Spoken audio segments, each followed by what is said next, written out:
ABC.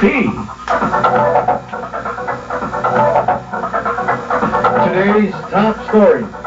President Arroyo sets 2010 as deadline to end rebellions and terrorism. China stops the wife of a Magsaysay awardee from receiving the honor in Manila. Former President Estrada rushes to the sickbed of his ailing mother. Overseas, Russia's President Putin makes a pitch for physical fitness. A lifestyle check, a new cell phone with touch-sensitive keypad.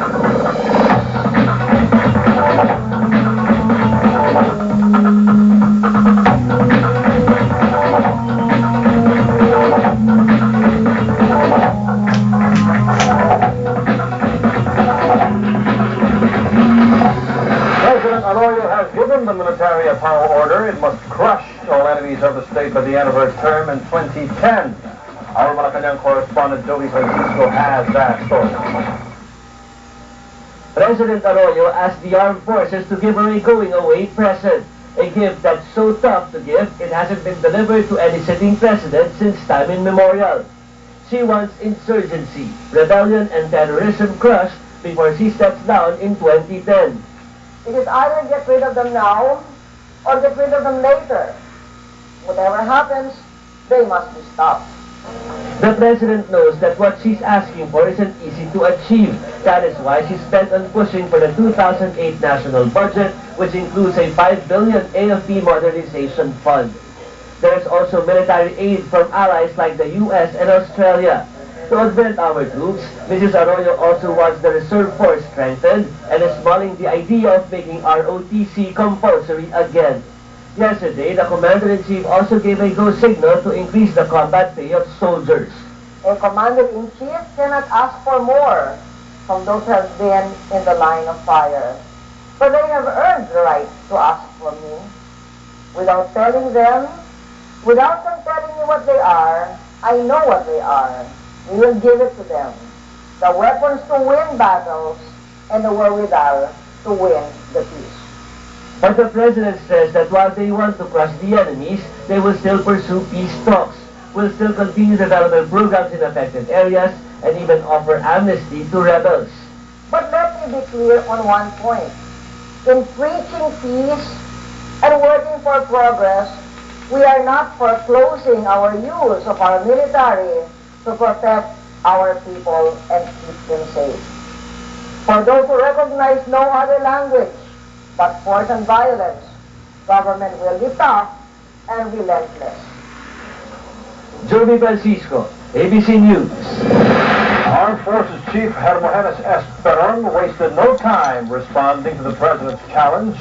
Our correspondent Jason Torres has that story. An operation against the Abu Sayyaf group is now in high gear, as the military has pinpointed the location of the remaining bandits from last Saturday's assault on an ASG camp in Ucaya, Pucan, Basilan. This afternoon, ABC News stumbled on more than 100 soldiers from the 1st Marine Brigade, getting ready for battle and being loaded onto military trucks and tanks. All in full battle gear, the soldiers were a picture of determination. They were later transported to an undisclosed location on the island.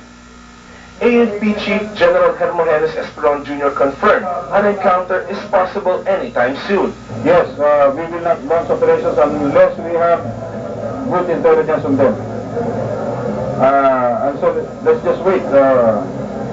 They should be forthcoming as soon as we have the correct intelligence. The government has also launched its humanitarian offensive aimed at residents displaced by the military's ongoing operations. More than 100 families from barangays Bagintan and Silangkum were given relief goods by the local social welfare office. The local social welfare officer brushed aside allegations that it has been careless in doling out relief goods that eventually land in Abu Sayyaf hands. We do not choose people, basta as long as they are certified by the barangay captain, they are evacuees, and then after validating the data, this is our evacuees, so we have to serve. Though displaced resident Warda Sahilong admits she is thankful for the help and reiterates that she is also against the Abu Sayyaf bandit group, She appealed to the military to be more careful in its operations. Yung bahay nila halos nasunog na dahil sa ban. Tapos yung mga eroplano sa taas, hindi naman nila nakikita yung mga nilalagyan nila ng mga bomb nila. She adds that some residents are even braving the expected firefights in their area. Kaya po sila hindi po umaalis doon kasi syempre nandun yung kabuhayan namin, doon po kami nabubuhay, yung mga tinanim namin nandun. Here in Materling is the last point where media has been allowed to go and is still considered safe. This road here already leads to hostile area where military operations are expected to start anytime soon. From Ungkayapukan in Basilan, Jason Torres, ABC News. Christian and Muslim leaders are concerned a full-scale military offensive in Basilan and Sulu may hurt the civilian population more than the Abu Sayyaf. They say it may be more prudent for the government to use simpler police action against the rebel group. Sherian Torres with the details. With 57 soldiers already dead in the ongoing military operations in Basilan and Sulu, and thousands of civilians displaced or caught in the crossfire, Christian and Muslim groups are now asking the government to rethink its strategy in fighting the Abu Sayyaf.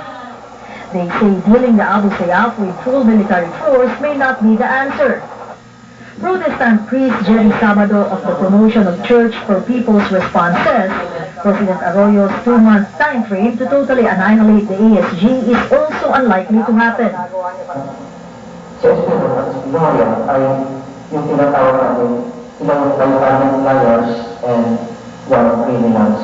Hindi tinatras ng mga national government, ang mga local police and local government. No? Ito ay problema ng national government. They believe the Philippine National Police should lead operations against the bandits instead of the AFP.